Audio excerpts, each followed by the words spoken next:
tell us a bit more, because there have been claims and counterclaims. Are we getting a sense of how rife the sale of expired and fake goods is?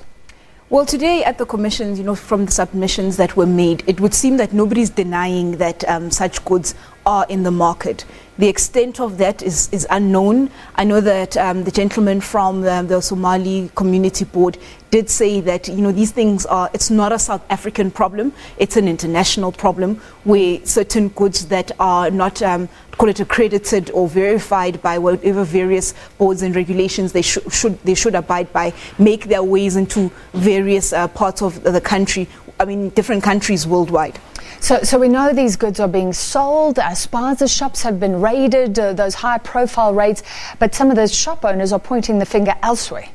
Yes, some of the shop owners, one thing that they did say was that they felt that they buy their products from reputable wholesalers. And I think that's why we found Massmart to be called into this inquiry today to speak about how is it that they're disposing of expired goods that have reached their best before dates, and goods that are not in a position to be consumed health-wise. They're not healthy for people to consume. So they're saying that when we buy our goods, but what we're not finding is that the people that sell goods that shouldn't be sold are not getting the necessary intervention from government. That government's not doing anything to those people who change your labels, who change the expiry dates, and who sell us things that are actually expired. And it sounded like the CEO was trying to convince the Human Rights Commission that they try and get the goods out of the market so that it can't sort of land up in another shop. Was that convincing?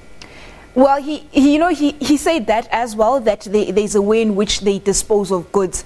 But if you go into certain townships, or even certain places, it may not even be a township, but if you go into various suburbs or not, you actually find people selling or being sold at a cheaper price. Tinned foods, for example, that have dents, that are rusted, for example. It's things like that he was speaking to in terms of how they dispose of such things. But he's saying this is how we dispose of things. One of the things is if we send out, for example, 100 kilograms to get destructed, we expect the people that are responsible for the destruction to tell us how much they got. But it would seem that between those goods leaving and the goods being destructed, there's a gap in the link. The foods are somehow getting out. So they're saying it's not them, but somewhere along the line there's a gap, like you say. It sounds like there's just not enough resources. I was surprised that spaza shops are quite strictly regulated, but you need the officials to check on them. Well, in an ideal world, in a world of resources, in a world where things go correctly, they are regulated. There's certain regulations that you have to follow, municipal bylaws that are needed, certain licenses to operate that you need.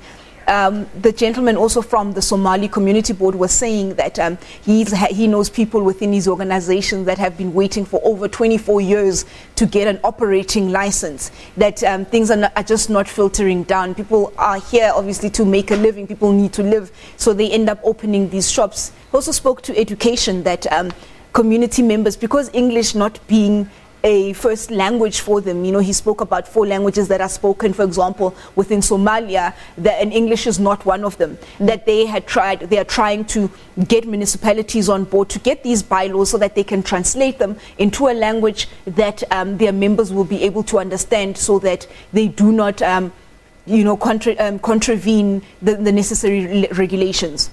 All right, so a complex issue. At least some of these things are being highlighted. It continues tomorrow, and that was SABC's Mahlako Komane. She will be there.